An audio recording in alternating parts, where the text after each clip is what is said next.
Day 294, Maccabean Revolt, 1 Maccabees 13, Sirach 32-33, Proverbs 23 verses 17-21. Let's begin. 1 Maccabees 13. And Simon heard that Trypho had gathered together an immense army to come to the land of Judah and to lay waste to it. Seeing that the people were fearful and trembling, he went up to Jerusalem, and he gathered together the people. And exhorting them, he said, You know what great battles I, and my brothers, and the house of my father, have fought for the laws and for the holy places, and the anguish that we have seen. As a result these things, all my brothers have perished for the sake of Israel, and I have been left alone. And now, it is not necessary for me to spare my life in any time of tribulation. For I am not better than my brothers. And so, I will vindicate my people and the sanctuary, and likewise our children and wives. For all the Gentiles have gathered together to crush us, solely out of malice. And the spirit of the people was immediately enkindled, when they heard these words. And they responded with a loud voice, saying, You are our leader in place of Judas and of Jonathan, your brother. Fight our battles, and we will do whatever you tell us to do. And so, gathering together all the men of war, he accelerated the completion of all the walls of Jerusalem, and he fortified it all around. And he sent Jonathan, the son of Absalom, and with him a new army, into Joppa, and he cast out those who were in it, and he himself remained there. And Trypho moved from Ptolemy, with a great army, to come into the land of Judah, and Jonathan was with him in custody. But Simon took up a position at Addis, opposite the face of the plains. And when Trypho realized that Simon rose up in the place of his brother, Jonathan, and that he would be joining in battle with him, he sent messengers to him, saying, We have detained your brother, Jonathan, because of the money that he owed to the king's account, because of the matters for which he was responsible. And now, send 100 talents of silver, and 2 of his sons for hostages, so that when he is dismissed, he may not flee from us. And then we will release him. And Simon knew that he was speaking deceitfully to him. Yet he ordered the money and the boys to be given, lest he should bring upon himself a great hostility from the people of Israel, who might have said, It is because he did not send the money and the boys that he perished. So he sent the boys and 100 talents. And he was lying and did not dismiss Jonathan. And after this, Trypho came into the country, to crush it. And they circled around by the way that leads to Adora.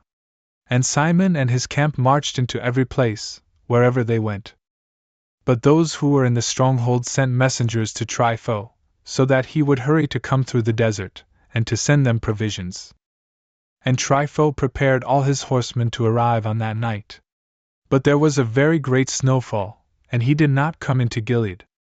And when he approached toward Bascama, he killed Jonathan and his sons there. And Trypho turned back and went into his own land. And Simon sent and took the bones of Jonathan, his brother, and he buried them in Modin, the city of his fathers. And all Israel bewailed him with great lamentation. And they mourned him for many days. And Simon built, over the sepulchre of his father and of his brothers, a building, lofty to see, of polished stone, front and back. And he set up 7 pyramids, one against another, for his father, and his mother, and his 4 brothers. And around these he placed great columns, and upon the columns, weapons, as a continual memorial, and beside the weapons, carvings of ships, which might be seen by all those who sailed the sea. This is the sepulchre that he made in Modin, even to this day. But Trypho, when he was on a journey with the young king, Antiochus, killed him by deceit.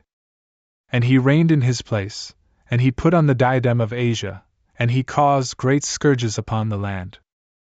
And Simon built up the strongholds of Judea, fortifying them with high towers, and great walls, and gates and bars.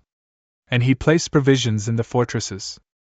And Simon chose men, and he sent to King Demetrius, so that he would grant a remission to the region, for all that Trypho did was to carry out plundering. And King Demetrius responded to this word, and he wrote a letter in this manner. King Demetrius to Simon, the high priest and friend of kings, and to the elders, and to the people of the Jews, greetings. The golden crown and the behem that you sent, we have received. And we are prepared to make a great peace with you, and to write to the officers of the king to remit to you the things that we have released. For whatever we have established remains in force for you. The strongholds that you have built, let them be yours. Likewise, any oversight or fault, even to this day, we forgive it, along with the crown that you owed. And if anything else was taxed in Jerusalem, now let it not be taxed. And if any of you is fit to be enrolled among our own, let them be enrolled. And let there be peace between us. In the 170th year, the yoke of the Gentiles was taken away from Israel. And the people of Israel began to write in the tablets, and the public records, in the first year under Simon, high priest, great commander, and leader of the Jews. In those days Simon took up a position at Gaza, and he encamped around it, and he made machines of war, and he applied them to the city, and he struck one tower and captured it. And those who were within the machine broke forth into the city. And a great commotion occurred in the city. And those who were in the city ascended upon the wall, with their wives and children, having torn their tunics. And they cried out with a loud voice, asking Simon to grant them a pledge. And they said, Do not repay us according to our malice, but according to your mercy. And weeping, Simon did not destroy them. Yet he cast them out of the city, and he cleansed the buildings, in which there had been idols. And then he entered into it with hymns, blessing the Lord. And having cast out of it all uncleanness, he placed in it men who would observe the law. And he fortified it, and made it his dwelling place. But those who were in the stronghold of Jerusalem were prohibited from going out and entering the region, and from buying and selling. And they were very hungry, and many of them perished through famine. And they cried out to Simon, that they might receive a pledge, and he granted it to them. And he cast them out of there, and he cleansed the stronghold from contaminations. And they entered into it on the 23rd day of the second month, in the 171st year, with thanksgiving, and palm branches, and lyres, and cymbals, and psalteries, and hymns, and canticles, because a great enemy had been crushed out of Israel. And he established that these days should be kept every year with rejoicing. And he fortified the mountain of the temple, which was near the stronghold, and he lived there himself, along with those who were with him. And Simon saw that John, his son, was a valiant man in battle. And so he appointed him as commander of all the forces. And he lived in Gazara. Sirach 32:33. Have they appointed you as a leader? Do not be willing to be extolled. Be among them as one of them. Have concern for them, and in this way sit down with them, and when you have explained all your concerns, sit back. Then you may rejoice because of them, and you may receive a crown as an adornment of grace, and so obtain the dignity of the assembly. Speak, you who are greater by birth, for it is fitting for you to speak the first word with careful knowledge. But you should not hinder the music. When no one is listening, you should not pour out words. And do not choose to be extolled improperly for your wisdom. A gemstone of garnet is set amid an ornament of gold, and a concert of music is set amid a banquet of wine. Just as a signet of emerald is set amid a work of gold, so is a melody of music set amid delightful and moderate wine. Listen silently, and for your reverence, good graces will be added to you. Young man, speak in your own case only reluctantly. If you have been asked twice, let your response be concise. In many matters, be as if you lack knowledge, and listen silently as well as intently. In the midst of great men, you should not be presumptuous. And where the elders are present, you should not speak much. Lightning goes before a hailstorm, and grace goes before modesty. And so, for your reverence, good graces will be added to you. And at the hour for rising, you should not be lax. Later, be the first to run ahead to your house, and there withdraw, and there take your pastime. And act according to your intentions, but not in sin and not in arrogant speech. And for all these things, bless the Lord, who made you, and who fills you to overflowing with all his good things. Whoever fears the Lord will accept his doctrine. And whoever watches for him diligently will find a blessing. Whoever seeks the law will be filled from the law. But whoever acts with treachery will be scandalized by treachery. Those who fear the Lord will find just judgment, and they will kindle justice like a light. A sinful man will shun correction, and he will find a rationalization in accord with his own will. A man of counsel will not reject understanding. A strange and arrogant man will not be disturbed by fear. Even so, after he has acted out of fear and without counsel, he will be rebuked by his own criticism. Son, you should do nothing without counsel, and then you will not regret what you have done. You should not go into the way of ruin, and you then will not stumble on stones. You should not commit yourself to a laborious way, otherwise you may set up a scandal against your own soul. And be cautious concerning your own sons. And be attentive to those of your own household. In all of your works, trust your soul to faith. For this is the keeping of the commandments. Whoever believes God attends to the commandments. And whoever trusts in Him will not be diminished. No evils will befall one who fears the Lord. Instead, God will preserve him during temptation, and will free him from evils. A wise man does not hate the commandments and the justices, and so he will not be thrown about violently, like a ship in a storm. A man of understanding puts his faith in the law of God, and so the law is faithful to him. Whoever would resolve a dispute will prepare a word, and so, having prayed, he will be heard. And he will observe discipline, and then he will respond. The heart of a fool is like the wheel of a cart, and his thoughts are like a turning axle. A friend who is a whisperer is like an untamed horse, he neighs under any one who sits upon him.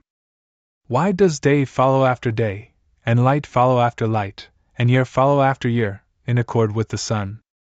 By the knowledge of the Lord they were arranged, after the sun was made, in keeping with his command. And so, the seasons changed, with their feast days. And according to them, they celebrated the feast days, in their hour. Some of them, God exalted and magnified. And some of them, he set amid the ordinary days. And all men are from the ground, and from the earth, from which Adam was created. With a multitude of disciplines, the Lord has distinguished them and diversified their ways. Some of them, he has blessed and exalted. And some of them he has sanctified and placed close to himself. And some of them, he has cursed and brought low, and he has turned them from their station. Just as the clay is in the potter's hand, so as to form and to shape it. So are all his ways in accord with his dispensation, and so is man in the hand of the one who made him. And he will repay him according to his judgment. Good is against evil, and life is against death, so also is a sinner against a just man. And so should you consider all the works of the Most High, 2 and 2, and one against another. And I awakened at the very end, and I was like one who gathers grapes after the grape gatherers. I, too, have hoped in the blessing of God. And I have filled the winepress like one who gathers grapes. Consider how I have not labored for myself alone, but for all who are seeking discipline. Listen to me, you great ones, with all the peoples. And incline your ears, you rulers of the church. You should not give authority over yourself to a son or wife, to a brother or friend, in your life. And you should not give your estate to another, lest perhaps you may regret it, and then you would be begging for the same. While you are still living and breathing, let no one among all flesh change you. For it is better if your children petition you, than if you look toward the hands of your children. In all your works, be preeminent. You should not allow a blemish upon your glory. On the day of the consummation of the days of your life, at the time of your passing, distribute your inheritance. Fodder and a rod and a burden are for a donkey, bread and discipline and work are for a servant. He works under discipline, and he seeks rest. Allow his hands to be idle, and he seeks liberty. The yoke and the strap bend a stiff neck, and continual labors bend a servant. Torture and chains are for a malevolent servant, send him to work, so that he may not be idle. For idleness has taught much evil. Appoint him to a task. For this is fitting for him. And if he will not be obedient, bend him with chains. But you should do no more than any flesh can bear. Truly, you should do nothing grievous without judgment. If you have a faithful servant, Let him be to you like your own soul. Treat him like a brother. For you have obtained him by the blood of your soul. If you harm him unjustly, he will turn away and flee. And then, when he lifts himself up and departs, you will not know whom to ask, or in what way to seek him. Proverbs 23 verses 17 through 21. Let not your heart compete with sinners, but be in the fear of the Lord all day long. For you will have hope in the end, and your expectation will not be taken away. Listen, my son, and be wise, and direct your soul along the way. Do not be willing to be in the feasts of great drinkers, nor in the carousings of those who gather to feed on flesh. For those who waste time drinking, and who surrender themselves to symbols, will be consumed. And those who sleep will be clothed in rags,